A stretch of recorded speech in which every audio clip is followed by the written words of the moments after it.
আসসালামু আলাইকুম, আশা করি সবাই ভালো আছেন। আমরা দীর্ঘ একটা ব্রেক টাইম কাটাইছি। তো এখন হচ্ছে আমরা আবারও হচ্ছে যে ক্লাসে ফিরে আসলাম। আমাদের ক্লাস করতে হবে, অর্থাৎ হচ্ছে আমাদের কোর্সটা শেষ করতে হবে। আমরা কোর্সের প্রথম দিকেই আছি, ঠিক আছে। আমাদের আজকে ফোর্থ ক্লাসের নাম্বার অনুযায়ী ফোর্থ ক্লাসটা হচ্ছে বেসিকের মধ্যেই। নেক্সট হচ্ছে আপনার ফিফথ ক্লাস থেকে হচ্ছে আমাদের প্রফেশনালি ক্লাস টপিকগুলো শুরু হবে, সুতরাং আমাদের সবাইকে উপস্থিত থাকতে হবে। আমরা দেখতেছি মাত্র 2 জন আসছে, আমরা জয়েন করছি। তো যাই হোক, আমরা ক্লাস ইনশাল্লাহ শেয়ার করব। দেন হচ্ছে আপনার নেক্সট ক্লাসে যেন আমরা সবাই থাকি, এটা হচ্ছে আমাদের যেন, এটা আমাদের রিকোয়ারমেন্ট। আমাদের এই ব্যাচে অবশ্য আমাদের কোনো একটা কারণে আমাদের ব্যাচে সংখ্যাও কম আছে, স্টুডেন্টও কম আছে। যাই হোক, আমাদের মানে যেটা কমিটমেন্ট সেটা আমাদের ফিল আপ করতেই হবে যেভাবে হোক।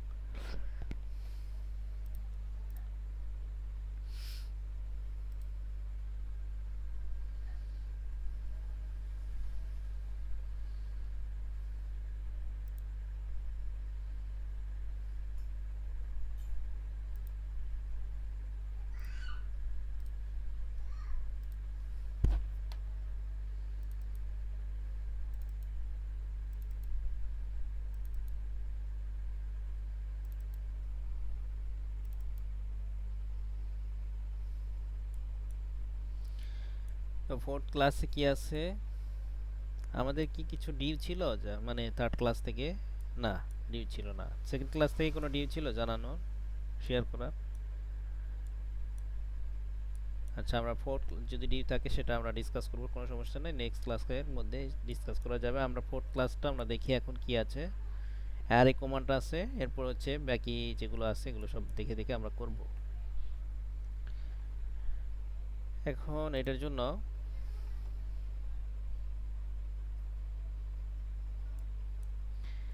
এ আর ইন্টার দিব। হ্যাঁ, আর এই কমান্ডটা কিভাবে অ্যাক্টিভ? স্ক্রিন শেয়ার হয় নাই, আচ্ছা ওকে, দিয়ে দিচ্ছি।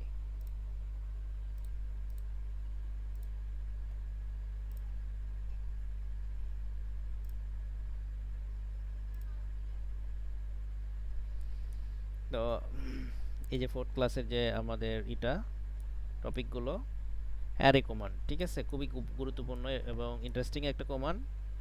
কপি আমরা কপি শিখছি না, যে একটা থেকে আরেকটা কপি কিভাবে করে। এই যে আপনার হচ্ছে যেমন হচ্ছে এইটা,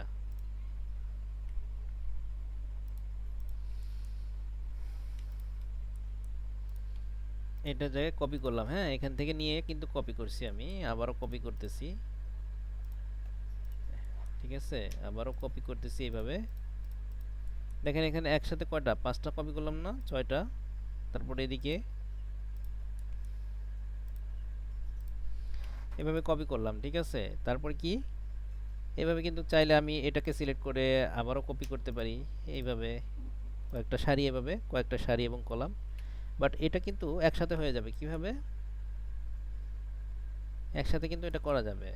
আমি এটাকে একটু আলাদা করি, একটাকে আলাদা করি। হ্যাঁ, এটা মুভ করে একটু আলাদা করে নিলাম। এখন এটাকে সিলেক্ট করে দিব। সিলেক্ট করার পরে এ আর এন্টার। এখন এই যে 3টা প্যাটার্নে হচ্ছে আমরা এই অ্যারে কাজটা করতে পারি, অর্থাৎ একাধিক কপির কাজটা আমরা করতে পারি। একটা রেক্ট্যাঙ্গুলার শেপে আর একটা পাত আর একটা পোলার। তো আমরা রেক্ট্যাঙ্গুলারটা আমরা ক্লিক করে দিলাম। দেখেন অলরেডি কিন্তু দেখাচ্ছে কিছু। তো এখানে কয়টা কি হয়েছে দেখেন, একটা এটা হলো সারি, এটাকে সারি বলা হয়। আর লম্বায় যেটা সেটাকে আমরা কি বলি, কলাম। তাহলে এখানে কয়টা সারি কয়টা কলাম হয়েছে? সারি হয়েছে 3টা, অর্থাৎ রো হচ্ছে 3টা, আর কলাম হচ্ছে 4টা। তো এখানে দেখেন এই যে কলামস হচ্ছে 4টা, এখানে রো হচ্ছে 3টা। আমরা যদি এখানে বাড়াই দেই, 4-এর জায়গায় যদি এখানে আমরা 10 করলাম, তো দেখেন এখানে 10টা হয়েছে কিন্তু। রো এখানে আপনার, আবার হচ্ছে এখানে আমরা রো এখানে 12টা দিলাম, ঠিক আছে, 12 দিলাম, দেখেন 12টা হয়েছে। হ্যাঁ, এখন হচ্ছে প্রশ্ন হলো যে আমরা এই কলাম থেকে কলামের ডিস্টেন্স এবং রো থেকে রোর যে দূরত্বটা বা ডিস্টেন্সটা, এটা হচ্ছে আমরা কাস্টমাইজ কিভাবে করব বা মডিফাই কিভাবে করব। এই যে দেখেন কলামের নিচে হচ্ছে বিটুইন দেওয়া আছে, এইটা থেকেই আমরা মানটা কমিয়ে বাড়িয়ে কাস্টমাইজ করতে পারবো। তো বিটুইন এখানে আপনার এমনিতে আসছে আর কি, আপনার এটা অটোমেটিক আসছে আর কি 9 ফিট। তো এখানে আমরা চাইলে এখানে কি দিতে পারবো, বাড়িয়ে দিতে পারবো, কমাই দিতে পারবো। তো আমরা এখানে একটু বাড়াই দিচ্ছি, এখানে ধরেন 20 ফিট দিলাম, 20 ফিট দিয়ে ইন্টার দিলাম। দেখেন ডিস্টেন্সটা বেড়ে গেছে না আপনার কলাম টু কলাম, রো এর ক্ষেত্রে তাই। আমরা এখানে ধরেন সাপোজ এখানে 18 ফিট দিলাম, ফিট দিয়ে ইন্টার। দেখেন কলাম রো টু রো কি হয়েছে, ডিস্টেন্সটা বেড়ে গেছে। তো এখানে কমাই দিচ্ছি আমরা 18 ফিটের জায়গায় কি করব, সাপোজ এখানে আমরা 10 ফিট দিব, 10 ফিট দিলে ইন্টার, দেখেন আবার কমে আসছে, রো টু রো ডিস্টেন্সটা কমে আসছে। আবার কলাম টু কলাম যদি আমরা এখানে 10 ফিট দেই, তো এটাও কমে আসতেছে। এইভাবে আমরা কাস্টমাইজ করতে পারবো। নেক্সট আরেকটা প্রশ্ন হতে পারে, সেটা হচ্ছে যে আমরা এই মেইন অবজেক্টটা রেখেছিলাম এইখানে, খেয়াল করেন এই কর্নারে, এবং এই অবজেক্টগুলো আমাদের সারি হয়েছে কি, সারি এবং কলামটা হয়েছে ডান সাইডে উপরের দিকে। তো বাট আমরা যদি এটা নিচের দিকে চাই বা বাম সাইডে চাই, তখন সেক্ষেত্রে কি করব? তো নিচের দিকে চাইলে কলামের বিটুইনে আমরা মাইনাস দিব, জাস্ট এখানে মাইনাস, হ্যাঁ এখানে 10 এর জায়গায় কি করব, মাইনাস 10 ফিট দিয়ে ইন্টার দিব। তাহলে কলামের ক্ষেত্রে এটা বাম সাইডে আসবে, আর যদি রো এর ক্ষেত্রে দেই এটা আমরা মাইনাস 10 ফিট দিয়ে আমরা ইন্টার দিলাম, তাহলে নিচের দিকে চলে আসবে। বুঝে আসছে বিষয়টা? এইটাই হচ্ছে আপনার আর এর একটা ফান আর কি। হ্যাঁ, খুব ইন্টারেস্টিং একটা কমান্ড, দেখবেন যে আরও এগুলো প্র্যাকটিস করবেন, খুব ভালো লাগবে যখন কাজ করবেন প্র্যাকটিক্যালি, তখন আরও ভালো লাগবে। দেন কি আছে এরপরে, প্রিন্ট কিভাবে করতে হয়। আপনার প্রিন্টের অনেক অনেক কিছুই শিখতে হবে আমাদের, পেজ সেটআপ থেকে শুরু করে আরও লেআউট কিভাবে কি করবেন, এটা আমাদের অনেক কিছু স্কেলের ব্যাপার আছে। তো এইটা হচ্ছে আমাদের নেক্সট ক্লাসগুলোর মধ্যে আছে। হ্যাঁ, বাট আজকে প্রিন্টের অপশনটা কিভাবে আপনারা কমান্ড দিবেন এবং পিডিএফটা নর্মালি কিভাবে করতে হয়, যেহেতু আপনাদের ক্লাসগুলো হচ্ছে শেয়ার করতে হবে পিডিএফ বা পিডিএফের মাধ্যমে অথবা হচ্ছে স্ক্রিনশটের মাধ্যমে, তো এইটা একটু দেখানোর দরকার আছে। তো এই জন্য হচ্ছে কন্ট্রোল পি চাপবো আমরা, প্রিন্ট করতে হলে কন্ট্রোল পি চাপতে হবে। প্রিন্ট অপশনে চলে আসলাম, আসার পরে এখান থেকে হচ্ছে আপনার এই যে প্রিন্টার বা প্লটার সিলেক্ট করতে হবে। যদি আপনার কম্পিউটারে প্রিন্টার সেটআপ বা লাইন দেওয়া থাকে, সেক্ষেত্রে হচ্ছে আপনার প্রিন্টারটা এখানে অটোমেটিক শো করবে, প্রিন্টারের মডেলটা শো করবে, ওইটা সিলেক্ট করে দিলে আপনার সরাসরি ওখান থেকে প্রিন্ট হয়ে যাবে। বাট যদি আপনার প্রিন্টার সেটআপ না থাকে, আপনি পিডিএফ করতে পারেন, পিডিএফ করে রেখে পরে প্রিন্ট করলেন, সেটাও হতে পারে। বা আপনার হচ্ছে প্রিন্টার সেটআপ থাকুক না থাকুক, আপনার প্রথমত হচ্ছে পিডিএফ করে নেবেন, সেক্ষেত্রে হচ্ছে আপনার পিডিএফ এর অপশনটা এখানে দিবেন, drawing to PDF dot PC three, এই অপশনটা ক্লিক করে দিবেন। দেন হচ্ছে আপনার পেপার সাইজটা দিতে হবে নেক্সট, ঠিক আছে। আর পেজ সেটআপের এখানে একটা নাম দিতে পারেন, এখানে একটা নাম আপনি দিতে পারেন, এখানে অ্যাড করে দিয়ে এখানে একটা নাম দিতে পারেন সেটআপ 1, বা আমি হচ্ছে যে একটা নাম দিয়ে দিচ্ছি 32 ব্যাচ আপনাদের, তাই না, 32 ব্যাচ দিয়ে একটা নাম দিলাম, পেজ সেটআপের নেম ওকে করে দেন, তাহলে এখানে এই নেমটা থেকে গেল, পরবর্তীতে এই নেম দিয়ে আমরা অনেক কিছু করতে পারবো। আচ্ছা, এখানে drawing to PDF dot PC three, আর এখানে পেপার সাইজটা হলো আইএসও, আমরা এনসি বা আইএসও দুইটা মডেল আমরা ইউজ করতে পারি পেপার সাইজগুলো। তো আমরা আইএসওটা আমরা বেশিরভাগ ইউজ করে থাকি, আইএসও আইএসওর এবার দুইটা করে অপশন আছে, একটা A4 এর হচ্ছে A4 থেকে শুরু, A4 A3 A2 তারপরে A1 তারপরে A0 পর্যন্ত এখানে পেপার সাইজগুলো আছে। তো আইএসওটা হচ্ছে কি করব, আমরা এখান থেকে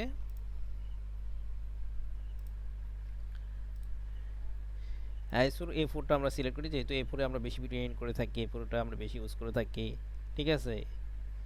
তো A4টা আমরা এখানে কি করব, এই যে আইএসও ফুল ব্লিড এটা না, আইএসও A4, দেখেন ISO A4, just ISO A4 এটা আছে 210/297, কোনটা ইউজ করব, 210/297 নাকি 297/210 কোনটা? তো এইটা হচ্ছে একটা ফ্যাক্ট আর কি। তো আমরা 210/297 দিলাম, সরি 210/297 এই উপরেরটা দিলাম। তাহলে এই যে এরকম দেখাচ্ছে প্রিভিউটা, এরকম দেখাচ্ছে, খেয়াল করবেন প্রিভিউয়ে কিন্তু আপনি দেখতে পাবেন 210 এটা হচ্ছে মিলিমিটার, 210 এবং 297 এটা মিলিমিটারে দেওয়া আছে। আর এই অপশনগুলো হচ্ছে আপনার খালি থাকবে, এটা যদি খালি থাকে তাহলে এটা কি করবেন, এটা ফিল আপ করে দেবেন, fit to paper, centre the plot, এটা করে দিবেন। তারপর এখান থেকে হচ্ছে আপনার হয়তো লেআউট থাকবে, তো সে বা এক্সটেন্ড থাকবে বা ডিসপ্লে থাকবে, তো সেক্ষেত্রে আপনি কি করে দিবেন, এখানে উইন্ডো করে দিবেন। ঠিক আছে, এখানে উইন্ডো করে দিবেন। উইন্ডো করে দিলে সাথে সাথে হয়তো বা উইন্ডো সিলেক্ট করতে বলবে, আমি দেখাচ্ছি সেটা। রাইট। আর এখানে দেখেন কিছু অপশন আছে, সেই অপশনগুলো হচ্ছে প্রয়োজন মাফিক ইউজ করা হয়, এগুলো আমরা পরে দেখবো আর কি। হ্যাঁ, আর এখানে নান থাকলে এখানে কালার আসবে, আর যদি হচ্ছে সাদা কালোর দরকার হয় তাহলে মনোক্রোম ডট দিতে হবে এটা। তো আমরা এটা চাচ্ছি না, আমরা নানই দিয়ে দিলাম। ওকে, নান দিয়ে দিলাম।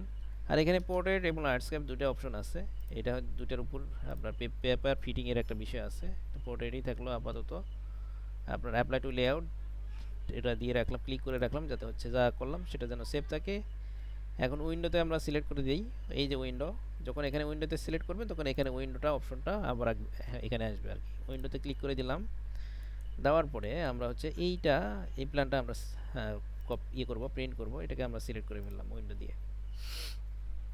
দেন এখন প্রিভিউ, দেখেন প্রিভিউ দিলে এখানে চলে আসতেছে। প্রিভিউ দেখতে পাবেন আপনার পূর্বের অবস্থাটা কি অবস্থা হবে এবং কেমন প্রিন্ট হবে এটা, বা কেমন পিডিএফ হবে সেটা দেখাবে।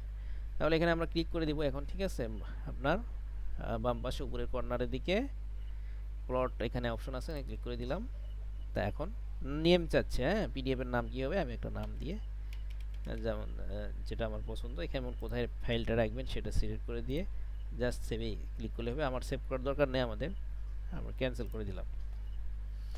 এবং এটা করবেন, আমি যা করাইতেছি আজকে সেটা করবেন, আপনারা জানলেও করবেন না জানলেও করবেন। এক্সপোর্ট ইমেজ এগুলো দরকার নেই, ইনসার্ট ইমেজ দরকার আছে। How to block explore, block কিভাবে করবেন এবং সেই ব্লকটা কিভাবে ইনসার্ট করবেন সেটা একটা বিষয় আর কি, এবং এক্সপ্লোর কিভাবে করবেন। সাপোজ হচ্ছে আপনার এই জিনিসটা দেখেন, এটাই দিয়েই দেখাই আপনাদের। এখানে এইটা একটা অবজেক্ট, তারপরে এইটা একটা অবজেক্ট, এইটা একটা অবজেক্ট, এইটা একটা অবজেক্ট, ঠিক না? এটা বিভিন্ন কয়েকটা অবজেক্ট এসছে। এটা হচ্ছে কি ডিরেকশন, একটা মানে ডিরেকশন দেখানো হয়েছে এইগুলো দিয়ে। তো এইটাকে আমি একটা ব্লকে রূপান্তর করব এবং একটা অবজেক্টে পরিণত হবে। কীভাবে করবো এটা, আমরা BLOCK ইন্টার, হ্যাঁ ইন্টার দেওয়ার পরে এখানে সিলেক্ট অবজেক্টে ক্লিক করে দিব এবং এই অবজেক্টগুলো সিলেক্ট করে ফেলবো। দেন হচ্ছে আবার ইন্টার দিব। হ্যাঁ, তারপরে পিক পয়েন্টটা আপনার পিক পয়েন্টে ক্লিক করবো এবং এটা পিক পয়েন্টটাই হচ্ছে আপনার বেস পয়েন্ট, তো আমি মিডিলে দিলাম বেস পয়েন্টটা। এরপর হচ্ছে আপনার কি দিব, এখানে নেম দিব। হ্যাঁ, নাম দিব। নাম কি দিব, এটা হচ্ছে যে ডিরেকশন, মানে এই কাজটার নাম হলো ডিরেকশন, বা যেই কাজের নাম, যেটা প্ল্যান হলে প্ল্যান দিবেন, আপনার হচ্ছে যদি এলিভেশন হয় এলিভেশন দেবেন, আপনার যদি সেকশন হয় সেকশন দেবেন, যেই জিনিসটা যেই কাজের ওই কাজ অনুযায়ী নাম দিয়ে দিবেন, তাহলে আপনার বুঝতে সুবিধা হবে। এটা নেম দিয়ে দিলাম। দেওয়ার পরে হচ্ছে এখানে কয়েকটা অপশন আছে, একটা হলো রিটেন মানে থাকবে, আর ডিলিট দিলে হচ্ছে কি করবেন, এটা কি হবে আপনার এটা নাই হয়ে যাবে আর কি। নাই হয়ে যাওয়ার পরে ব্লক আকারে থাকবে আপনার অটোকাডের পেজে সেভ হয়ে থাকবে। তো আমি ডিলিট অপশনটা দিয়ে দেখাই আপনাদের। দেন হচ্ছে আপনার ওকে করে দেই, এখানে আর কিছু নেই।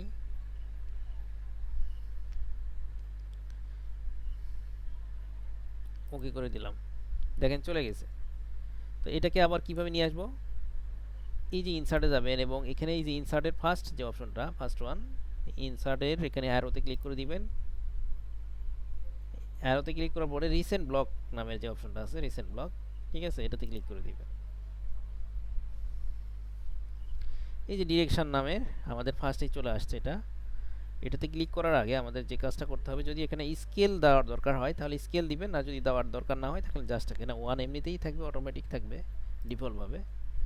তো এখানে আপনি ডিরেকশনটা ক্লিক করে দিব এবং এখানে নিয়ে ক্লিক করে দিলে মাউস পয়েন্টারের সাথে আপনি চলে আসবে অটোমেটিক।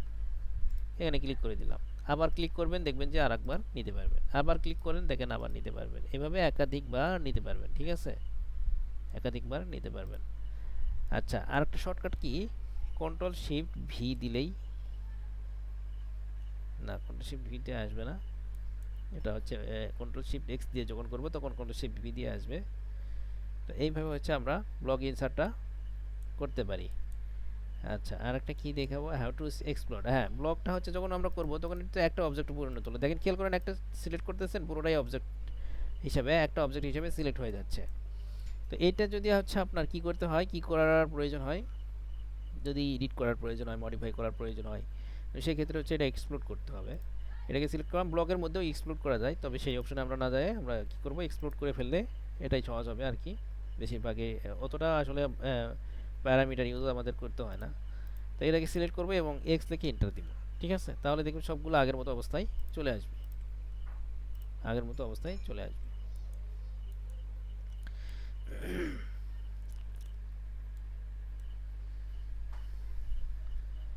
ইনসার্ট ইমেজ, ইনসার্টে এসে আপনার এই যে ওএলই অবজেক্ট এখান থেকে সিলেক্ট করবেন। হ্যাঁ, ইনসার্ট ট্যাবে এসে ওএলই অবজেক্টে ক্লিক করবেন এবং এখানে যদি আপনার create new, create from file,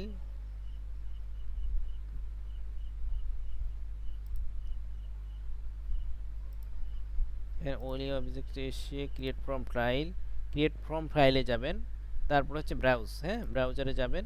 এখন আপনার কোথায় ইমেজ আছে, সাপোজ হচ্ছে এই যে আমি এই ইমেজটা নিয়ে আসবো অটোকাডে, এই ইমেজটাকে সিলেক্ট করে দিলাম, ওপেন করে দিলাম। এখন ওকে করে দেন, দেখেন এখানে ইমেজটা ইনসার্ট হয়ে যাবে। দেখছেন ইমেজটা চলে আসছে। এটাকে সিলেক্ট করবেন এবং চাইলে এটাকে ছোট বড় করতে পারবেন, স্কেলিং করতে পারবেন। এটাকে আমরা যদি মুভ করতে চাই এখান থেকে মুভ করে নিয়ে আসতে পারবেন।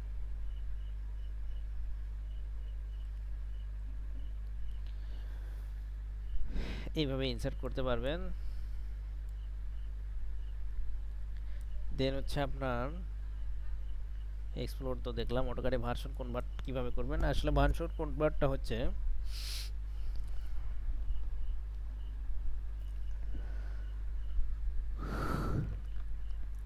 আমরা আগে থেকেই সাবধান থাকব, ভার্সন নিয়ে যেন কোনো সমস্যা না হয়, সীমাবদ্ধতায় না পড়ি। আমরা যে কোনো ভার্সনে যেন ফাইলটা ওপেন করে কাজ করতে পারি। এমন ঘটনা ঘটছে কিনা আপনাদের কারোর সাথে যে অটোকাড 2024 বা 20 এ কাজ করছেন, সেটা অটোকাড 2007 যে ওপেন হচ্ছে না? এটা কিন্তু হয়। হয়েছে কি, কেউ আছেন? এটা কিন্তু হয়। হ্যাঁ, হ্যাঁ হয়, তাই তো।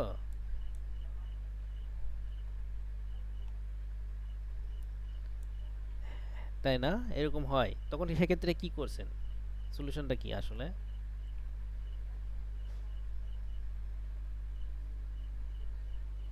তাই না? আচ্ছা, সেক্ষেত্রে হলে এরকম করতে হবে, আপনার হচ্ছে আগে থেকে সাবধান থাকতে হবে। তো যেমন এই ফাইল নিয়ে আমি কাজ করতেছি, বা নতুন আর একটা ফাইল নিলাম, এখানে নিয়ে কাজ করতেছি। ঠিক আছে, এখানে ফাইল নিয়ে কাজ করতেছেন।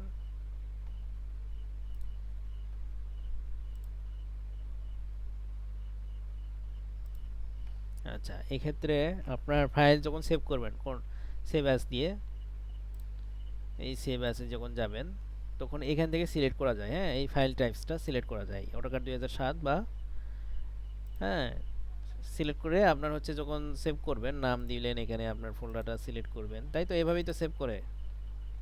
জি, এখানে ভার্সন আছে, ফাইলস অফ টাইপ, এখানে ভার্সন আছে, ভার্সন দিয়ে আপনি সেভ করে ক্লিক করে দিলে আপনার কি অটোকাড 2007 এর ভার্সনে আপনার হচ্ছে 7-এর বা 4-এরও আছে, দেখেন 4-এরও আছে এখানে, 2004।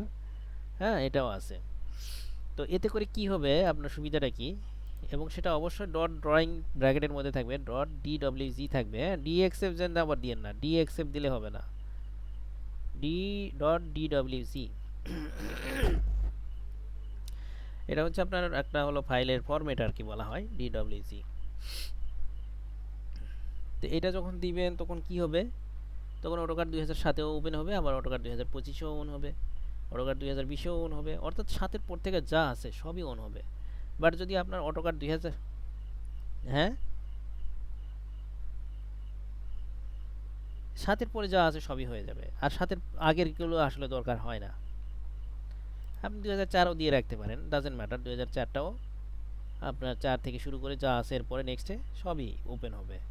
বাট যদি 2018 দিয়ে রাখেন তাহলে কি হবে, তাহলে 2018, 19, 20, 21, 22, 23, 24 এগুলো হবে, বাট আপনার কি হবে না, 2007-এ অন হবে না, 2010-এ অন হবে না, 2009-এ অন হবে না, এগুলো তো অন হবে না, কাজ করতে পারবেন না। তো এই জন্য এটা, এই ফাইলস অফ টাইপ এটা করে করবেন। বাট এখানে একটা সমস্যা হলো যে আপনি এটা প্রত্যেকবারই সিলেক্ট করতে হবে। হ্যাঁ, এটা আপনি সিলেক্ট করে রাখলেন, আবার নতুন সিলেক্ট করলেন বা সেভ করলেন, আমি সেভ করতে গেলাম না, আপনাদের জাস্ট দেখালাম। এখানে আরেকটা নতুন ফাইল নেবেন, তো ওটা আবার সিলেক্ট করতে গেলে তখন আবার কি হবে, আপনার হচ্ছে এই যে সেভ এজে গেলেন, হুম, তখন আবার এখান থেকে সিলেক্ট করতে হবে। আমারটা বারবার আসতেছে কেন, এটারও কারণ আছে। তখন আবার এখানে 2007 সিলেক্ট করে দিতে হবে। এইভাবে বারবার যাওয়ার চাইতে কাজ অপশনে যাবেন, ওপি অপশনে যাবেন, যে জাস্ট একবার করে রাখবেন, ইনস্টলের পরে একবার এই অপশনে ঠিক করে রাখলে পরে আর এটা আপনার সিলেক্ট করতে হয় না। ওপি এন্টার দিবেন, দেওয়ার পর হচ্ছে আপনার এই ওপেন অ্যান্ড সেভ ট্যাবে যাবেন। ওপেন অ্যান্ড সেভ ট্যাবে যেয়ে আপনার হচ্ছে এখানে এই যে সেভ অ্যাজ যে অপশনটা আছে তার নিচে যে আপনার অপশনটা আছে এটাকে ক্লিক করে দিবেন এবং অটোকাড 2007, হ্যাঁ, আপনি ড্রয়িং ডট ডিডব্লিউজি এটা ফরম্যাটটা আপনার সেভ ক্লিক করে দিবেন এবং অ্যাপ্লাই ওকে করে দিবেন। তাহলে আর কি, আপনার যখন সেভ করতে যাবেন ফাইল সেভ অ্যাজ দিয়ে, তখন আপনার এমনিতেই তখন অটোমেটিক এইটা চলে আসবে, আপনার বারবার এখান থেকে সিলেক্ট করতে হবে না, এখানে আপনার 2007 চলে আসবে অটোমেটিক। বুঝে আসছে বিষয়টা?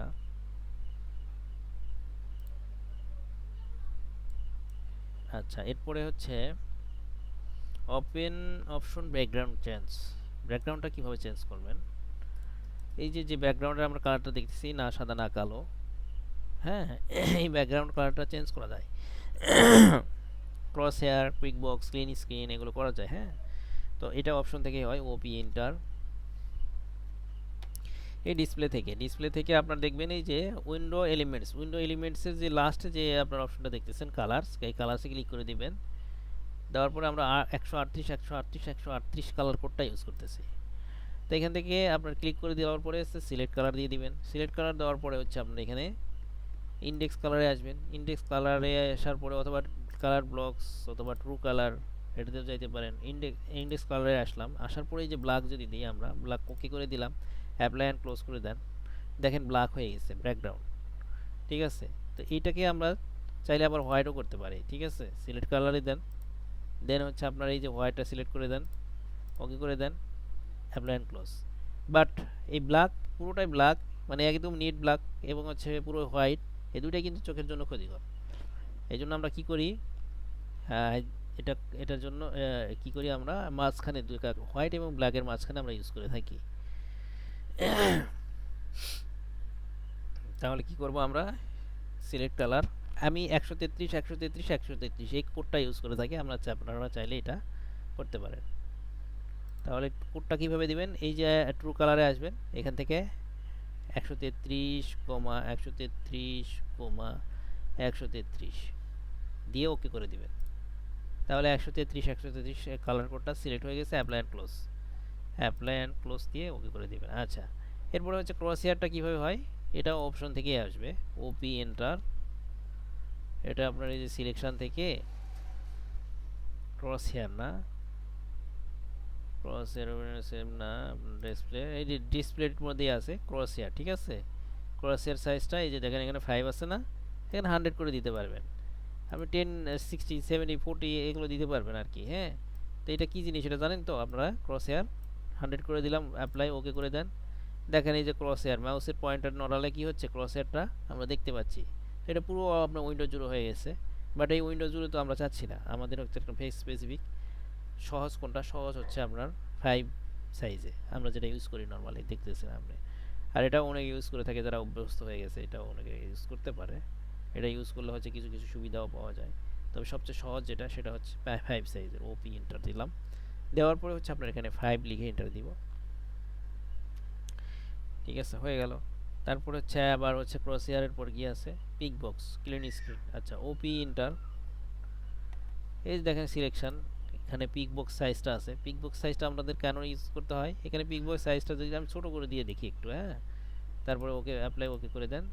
এখন হচ্ছে আমরা কাজ করি, হ্যাঁ, ধরেন হচ্ছে যে সিলেক্ট করব, কোনো অবজেক্টগুলো সিলেক্ট করব, ধরেন এই কলামগুলো সিলেক্ট করব, হ্যাঁ। তাহলে কি করব, এটাকে সিও এন্টার দিলাম, দিয়ে হচ্ছে এখন সিলেক্ট করব। দেখেন খুব ছোট হয়ে গেছে না এখন মাউস পয়েন্টারটা, এটাই হচ্ছে পিক বক্স। এখন যে কমান্ড দেওয়ার পর যে ধারণ করছে মাউস পয়েন্টারটা, এটাই হচ্ছে পিক বক্স। এই পিক বক্সটা অনেক ছোট দেখাচ্ছে, সিলেক্ট করতে যে একটু সমস্যা হবে। দেখেন এখানে সিলেক্ট করতেছি, তারপরে এখানে এইটা ধরতে সমস্যা হচ্ছে, এইটা এখানে ধরতে, এটা এখানে বড় করব কিভাবে, ওপি এন্টার, ওপি এন্টার, এই যে এখানে আপনার সিলেকশন ট্যাবে আসবো এবং হচ্ছে পিক বক্স সাইজটা এখানে বড় করে দিব আমরা। এই এরকম সাইজে রাখবো, হ্যাঁ, এরকম সাইজটাই হলো মোটামুটি ভালো চলে, বেশি দিলে আবার সমস্যা আছে। তো এতটুকু সাইজে দিয়ে আমরা অ্যাপ্লাই করে দিব, ওকে করে দিব। এখন থেকে বড় হবে, দেখেন সিও ইন্টার দিলাম, তারপরে এখন একটু বড় হয়েছে, দেখেন সিলেক্ট করতে সুবিধা হচ্ছে। ঠিক আছে, সিলেক্ট করতে কি হচ্ছে, সুবিধা হচ্ছে। ওকে, এই হচ্ছে পিক বক্সের ব্যাপার। আর কি এরপর কি আছে, ক্লিন স্ক্রিন। যদি আপনার এই যে ট্যাবগুলো আমরা দেখতেছি, হ্যাঁ, এই যে হোম, ইনসার্ট, অ্যানোটেট, এগুলো হচ্ছে আমরা মিনিমাইজ করে রাখতে পারবো এখান থেকে। এই যে মিনিমাইজ টু প্যানেল বাটনস, এখানে আপনার মিনিমাইজ টু ট্যাব, দেখেন মিনিমাইজ হয়ে গেছে। এবং পুরোটাই যদি আমরা ক্লিন স্ক্রিন করতে চাই সেটাও করা যাবে। দেখেন ডান পাশে নিচের দিকে কর্নারে একদম একদম দুইটা একটা অপশন আছে, যেখানে নিয়ে গেলে আপনার মাউস পয়েন্টার নিয়ে গেলে আপনার ক্লিন স্ক্রিন অফ দেখাবে। ক্লিন স্ক্রিন আমরা অফ এখানে ক্লিক করে দিলাম, দেখেন পুরো স্ক্রিন ক্লিয়ার হয়ে গেছে। এখন আপনার অটোক্যাডের কিবোর্ডের শর্টকাট কমান্ড শর্টকাট হচ্ছে যে লেটারগুলো দিয়ে আপনি অটোক্যাডে আপনি হচ্ছে অপারেট করতে পারবেন। আর আপনার এখানে টুলবার থেকে সবগুলো কমান্ডের তো দরকার হয় না। ফর দ্যাট আমরা এইরকম ভাবে ক্লিন স্ক্রিন দিয়ে কাজ করতে পারি। আবার যখন দরকার হবে না তখন হচ্ছে আপনার কি করবেন, ক্লিন স্ক্রিনটা দেখেন নিচের দিকে আবার আসবেন, এটা আউট করে দিতে পারবেন। ক্লিন স্ক্রিন অন করে দিলেই আবার সবগুলো চলে আসবে আগের মতো।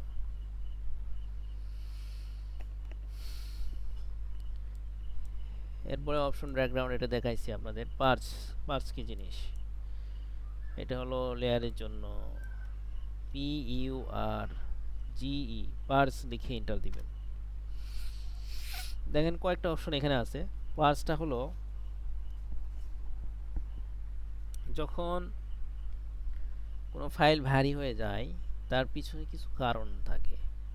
ফাইল ভারী মানে বুঝতে পারছেন, একটা ফাইলের কিন্তু এমবি হয়, অর্থাৎ সাইজ হয়, ওটাকেই আমি বলতেছি যে একটা ফাইলের ওয়েট আর কি।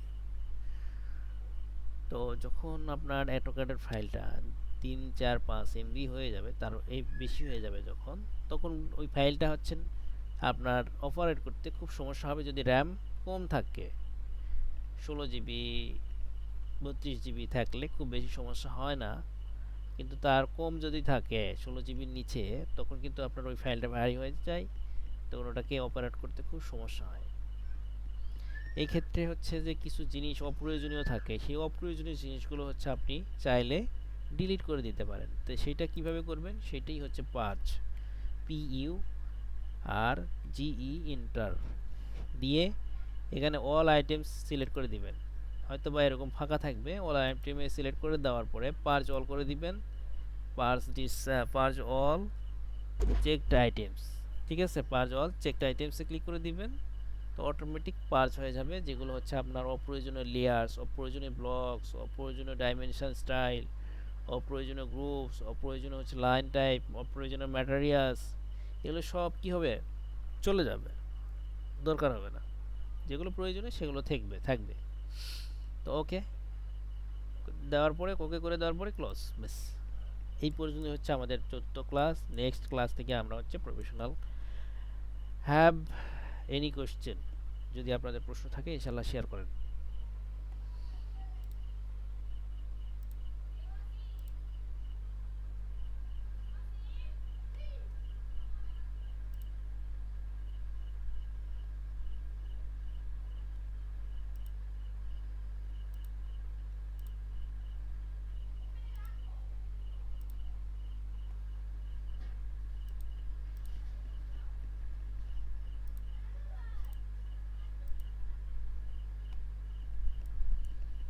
কোনো প্রশ্ন আছে বলেন, এনিওয়ান? হ্যাঁ, আচ্ছা ঠিক আছে, তাহলে আপনারা প্র্যাকটিস করেন। প্র্যাকটিস করে যদি প্রবলেম থাকে অবশ্যই আমাদের সাথে শেয়ার করেন, হ্যাঁ, ঠিক আছে। আল্লাহ হাফেজ, আজকে এই পর্যন্ত।